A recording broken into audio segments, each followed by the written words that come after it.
A adoração a divindades sempre foi uma prática recorrente em diferentes tipos de civilizações, e a idolatria pagã foi um dos maiores problemas relatados na Bíblia, que convergia entre a conversão genuína dos gentios e a corrupção da fé dos judeus, que de tempos em tempos se entregavam à adoração desses falsos ídolos. Com aparências bizarras de criaturas monstruosas, esses seres eram cultuados através de rituais profanos de sacrifícios sinistros em templos e santuários dedicados às suas imagens. Veja nesse vídeo 10 deuses pagãos mais assustadores mencionados na Bíblia. Esse é o Enigmatopia. Número 1. Astarote. Em quase todas as mitologias, divindades femininas foram exaltadas e adoradas por muitos. Astarte, como também era chamada pelos fenícios, foi uma deusa construída através da herança dos povos sumérios, que a consideravam o símbolo do amor, da fertilidade e da guerra. Retratada como uma figura bela, seus rituais eram múltiplos, passando por ofertas corporais de teor erótico a libações de conotação sexual, uma vez que ela era a deusa da fertilidade. Devido ao sincretismo dos panteões sumérios e acádios, seu nome foi associado a outras divindades do período mesopotâmico, como Ishtar e Inanna, ambas deusas do amor e da fertilidade. Repleta de características ambíguas, Astarote representava o ciclo da vegetação e das fases lunares, e o título que ela carregava de deusa da guerra simbolizava a natureza em fúria que se vingava da destruição humana. Número 2. Moloque. Nenhum deus pagão foi tão venerado na antiguidade quanto Moloque. Sua adoração era disseminada em diversas culturas através de nomes variados. Porém, apesar das diferentes roupagens, seus cultos eram sempre os mesmos, repletos de orgias, sacrifícios e até mesmo castrações. A aparência de Moloque era formada por um corpo humano com uma cabeça de boi, e em seu ventre havia uma cavidade em que o fogo era aceso para consumir oferendas que a ele eram dedicadas. O Vale de Geena, perto de Jerusalém, era um dos principais altares dedicados a esse falso ídolo, que foi destruído apenas pelo rei Josias, que o transformou em um depósito de queima de lixo. Deus proibiu expressamente a adoração a Moloque, punindo severamente aqueles que praticavam cultos a ele e corrompiam seus corações com os caprichos dessa divindade. Essa foi uma das razões para o exílio babilônico ter sido permitido por Deus ao povo israelita, como uma forma de castigo divino. Número 3. Tamuz. Tamuz foi o deus sumério da vegetação e da pastoricidade, segundo a tradição. Ele teria sido filho de uma mulher chamada Semiramis, que, aliás, também teria sido a mãe e ao mesmo tempo esposa de Nimrod, que a teria tomado como sua mulher numa espécie de amor edipiano. Nimrod foi o rei responsável na Bíblia por mandar construir a Torre de Babel e também por marcar a história de seus antepassados com suas insanidades, que o autodenominavam um semideus. Após sua morte, Semiramis, convencida de que tinha se casado realmente com uma divindade superior, se deitou com diversos homens até engravidar de seu segundo filho, chamado por ela de Tamuz, que seria nada menos que a reencarnação de Nimrod. O profeta Jeremias condenou a entrega de oferendas e adoração a Tamuz, que havia sido morto por um javali, fazendo com que seus seguidores o divinizassem de fato, pois eles passaram a acreditar que ele teria supostamente ressuscitado. Número 4. Mamon. Citado até mesmo por Jesus como aquele que separa os homens de Deus, Mamon também foi representado na história como a manifestação da soberba e da avareza. Sua aparência é normalmente relacionada a um nobre de rosto deformado, que carrega um grande saco de moedas de ouro em suas mãos e suborna os humanos através da concupiscência dos olhos em troca de suas almas. Em outros casos, Mamon era visto como um pássaro semelhante ao abutre, possuindo dentes capazes de estraçalhar aqueles que eram comprados por ele.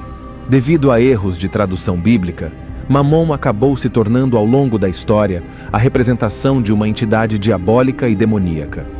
Contudo, ele nunca foi especificamente o nome de uma divindade, mas sim um termo hebraico que significa literalmente dinheiro, utilizado algumas vezes nos evangelhos para alertar sobre a raiz da iniquidade que habita dentro do ser humano perante o apego a bens materiais. Segundo Jesus, esse apego ao dinheiro nos impede de servir a Deus, já que o portador de tais riquezas facilmente é dominado pelo espírito da ganância, fazendo-o abrir mão dos tesouros que realmente importam para Deus, e que não são palpáveis, mas incorruptíveis, construídos nos céus. Número 5. Baal. Sendo o nome do principal deus dos cananeus, Baal era vinculado ao clima, sendo representado em suas iconografias, segurando raios nas mãos. Há quem diga que ele era apenas uma referência direta a deuses do Levante, como por exemplo o próprio Moloque. Mas sem dúvida, Baal foi um dos mais cultuados em comunidades antigas, citado até mesmo nas escrituras sagradas da Torá, além da Bíblia cristã, tanto no Velho quanto no Novo Testamento, tornando-se uma anátema para os israelitas após Jezabel tentar introduzir o seu culto nas tradições judaicas. De acordo com a sua mitologia, as estações de chuva e de seca aconteciam por causa da luta entre Baal e outros deuses. O significado de seu nome, em uma tradução livre, significa Senhor, e seus templos e altares eram construídos no alto de montanhas. Isso levava grandes quantidades de sacerdotes a queimarem incensos, praticarem atos lascivos e realizarem sacrifícios em sua homenagem. Caso suas preces não fossem atendidas, eles se autoflagelavam como forma de conseguir a compaixão do ídolo. Baal também foi adorado em Israel, e segundo a Bíblia, seu culto só terminou após os rigores do cativeiro na Babilônia. Número 6. Camus. Esse era o nome do deus nacional dos Moabitas, que acreditavam receber proteção e vitórias em combates sob a assistência dessa divindade. De acordo com a Tanakh, a adoração desse deus, chamado de abominação, foi introduzida em Jerusalém através de Salomão, que autorizou a construção de santuários em sua homenagem a pedido de algumas de suas esposas, que eram seguidoras de Camus. Essa prática foi abolida somente séculos depois pelo rei Josias. Apesar das informações sobre esse ídolo serem escassas, em 1868 foi encontrada uma placa de pedra escrita em alfabeto semita que continha mais de 12 referências a Chemosh, como ele também era conhecido, mostrando que essa divindade, assim como tantos outros, teria um gosto aguçado por sangue, já que eram realizados sacrifícios humanos em seus rituais. Número 7. Dagon. O famoso deus peixe e ídolo mais cultuado pelos inimigos históricos de Israel, os filisteus. Segundo a Bíblia, após a captura da Arca da Aliança, ela teria sido levada e depositada propositalmente no templo de Dagon, na cidade de Asdod, que era a sede principal dessa divindade. Porém, no dia seguinte, a estátua de Dagon foi encontrada prostrada diante da arca, e em mais um dia subsequente, prostrada com a cabeça e as palmas das mãos cortadas, sobrando apenas o seu tronco. Os filisteus acreditavam que esta divindade tinha o poder de julgar aqueles que morriam. Dagon foi representado em runas antigas como um homem com cauda de peixe, e muitas lendas atuais vinculam a semelhança da mitra papal com aquelas usadas pelos sacerdotes de Dagon, que simbolicamente representavam um peixe com a boca aberta para cima. Número 8. Asherá. Asherá é na mitologia semita a deusa mãe assiro-babilônica, tendo sua arquetipia relacionada a uma divindade feminina representante da terra, da lua e de Vênus. No livro de Jeremias, ela também é chamada de Rainha do Céu por ser identificada como a primeira estrela a aparecer no início da noite.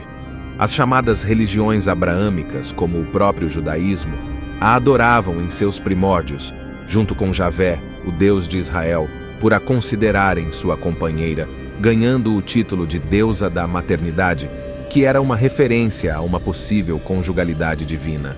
A explicação está no fato de que a maior parte dos antigos israelitas era politeísta, e apenas uma pequena parte dos fiéis aderia ao costume da adoração a um único Deus. Essa ideia mudou a partir da destruição do Templo de Jerusalém em 586 a.C., implantando radicalmente o conceito da visão universal do monoteísmo absoluto entre os israelitas. Acredita-se que, com isso, muitos seguidores da deusa passaram a plantar árvores nos templos religiosos para a adorarem secretamente, mas logo essa prática se transformou em uma violação da lei de Moisés, por fazer alusão ao politeísmo, o que, com o passar do tempo, fez seus significados e simbologias originais perderem espaço, até que todo o legado de Asherá desaparecesse na história. Número 9. Marduk. Como é apresentado na Bíblia, Marduk seria o deus protetor da Babilônia, possuidor de 4 olhos e ouvidos, via e ouvia tudo, e de sua língua saía uma chama de fogo. Sua lenda antiga afirma que ele teria se tornado o deus supremo da Mesopotâmia após vencer a disputa entre os demais deuses pelo controle da terra e por derrotar Tiamat, um dragão que, além de simbolizar os 5 elementos da natureza, representava o caos. Também é possível encontrar referências a esse deus nos parágrafos de abertura e finalização do Código de Hammurabi, que foi o célebre códex legal do mundo antigo. Marduk acabou sendo substituído posteriormente pelo deus Assur dos assírios, devido à sincretização do país após a invasão mesopotâmica. E número 10. Belzebu, uma divindade criada pela mitologia filisteia e cananeia, com várias referências bíblicas que o transformaram no próprio diabo. Segundo sua lenda, ele teria sido gerado a partir da combinação de outras 2 entidades, Zebul e seu arqui-inimigo Baal, que teriam se enfrentado em uma batalha épica transcendendo o cosmos, responsável por abrir uma grande fenda dimensional que os teria sugado direto para dentro dele, unindo-os em um único ser chamado de Baal-Zebul, mais conhecido posteriormente na cultura clássica como Belzebu, o senhor das moscas e da pestilência. Segundo o estudo da demonologia, a partir da Idade Média, ele teria sido classificado como um dos 7 príncipes do inferno e a personificação do pecado da gula, até se tornar o próprio Satanás, líder dos demônios na cristologia contemporânea. Porém, a associação desse nome como sendo a personificação de um demônio real nunca foi feita pela Bíblia, que o tratou apenas como um falso ídolo criado por mãos humanas. E chegamos ao fim de mais um vídeo, curtiu? Então não se esqueça de deixar o seu like, pois isso nos ajuda a crescer nessa plataforma. Te vejo no próximo, tchau!